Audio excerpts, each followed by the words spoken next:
In our history, in our 155-year history, we have always been on the cutting edge of caring for children. We are going to see what is next and where kids need us the most.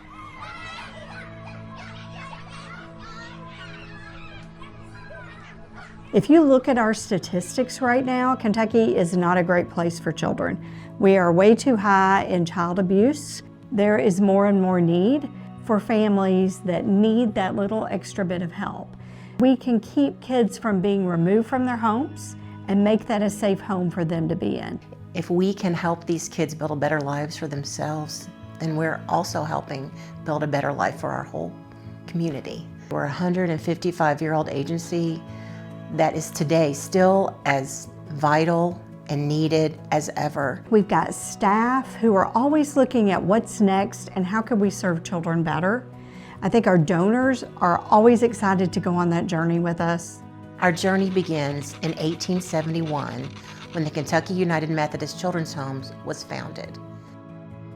We started as an orphanage after the Civil War because that was the need. There was an incredible number of widows and orphans who were starving, had lost their homes, and so a group of Christians realized this great need and they decided to come together to create the Methodist home.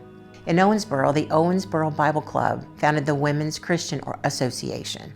Their first president was Mrs. Mary Kendall. So they started a home for women and children, in particular those who were destitute, who had no home, and who needed extra support, and they named it Mary Kendall after her. From Louisville, we relocated to a large farm in Versailles where orphan children learned farming and skills that would help them as they grew up. Then, in 1984, the Mary Kendall home joined the Methodist home. The beauty of the partnership between Mary Kendall and the Methodist home is that we both came from a faith tradition. We were both started by Christians who wanted to make a difference, and so that underlying value system worked perfectly to help us work well and partner well. And by doing so, we were able to serve many more children. Then we were one of the first in the state to move to working with kids experiencing abuse, trauma, and neglect, and that was what was needed. We brought them to our residential home. We addressed their psychological and emotional needs and then helped stabilize them so that they could go to foster care or back home if that were appropriate. In 1993, we started our independent living program. In independent living for kids who have experienced foster care or perhaps care in one of our residential programs and have turned 18 and are aging out of that system. We can provide housing, we can provide helps for them on here's what you're going to need to do to become an adult. Around the year 2000, we began our community-based services to focus on children and youth who are still living in their home. When I started here, we were purely residential.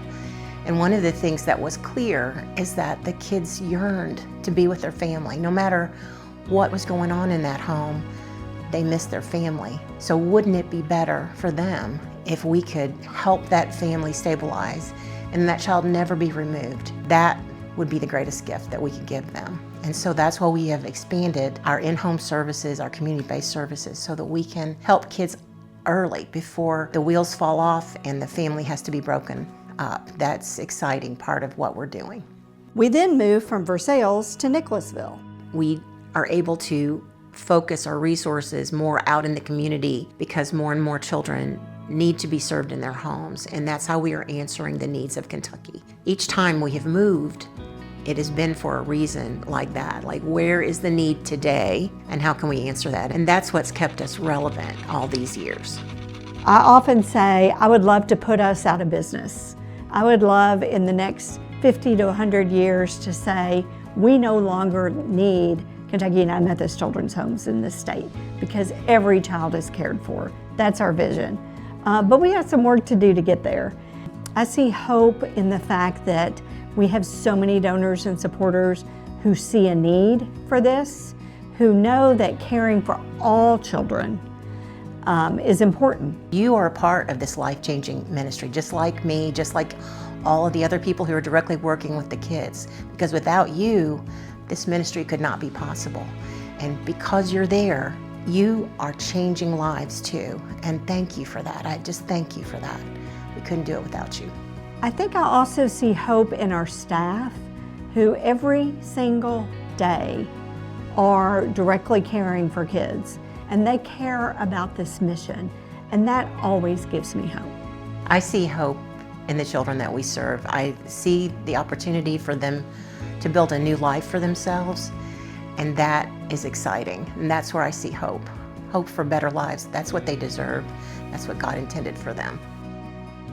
I'm often asked that question, how do you have hope in the midst of seeing abuse, neglect, trauma, despair? And I think we are a faith-based organization, so I think God can do amazing things and does miracles all the time.